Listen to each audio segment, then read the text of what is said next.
পুকির birthday celebration কেমন ছিল? গত 30শে এপ্রিল ছিল আমার পুকি ভাস্তিটার জন্মদিন। আর যেহেতু এখন আমাদের মজুমদার ফ্যামিলিতে কারোরই মন মেজাজ খুব একটা ভালো নেই, তো এইবার বৌদিরা ভেবেছিল যে কিছুই করবে না পুকির বার্থডেতে। এরপর বৌদিকে অনেক কষ্টে বোঝালাম যে ওর জন্য আমি একটা কেকের ব্যবস্থা করি, ছোট্ট মোট্ট করে একটু বার্থডে আয়োজন করি। তারপর আমি আর পটল মিলে মিও আমর থেকে কেক নিয়ে চলে এলাম সন্ধ্যাবেলা। তারপর নিজের সাধ্যমতো যতটুকু পেরেছি ততটুকু জিনিস এনে সাজিয়ে দিয়েছিলাম।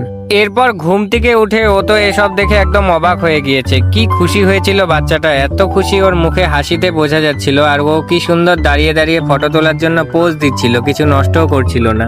এরপর ওর ঠাম্মা মানে আমার জেঠি, তারপর ওর কাকি ঠাম্মা মানে আমার মা, সকলে মিলে ওকে খুব সুন্দরভাবে আশীর্বাদ দিচ্ছিল। আর আশীর্বাদ দেওয়ার সময় ও কি সুন্দর খুশি হয়ে গিয়েছিল।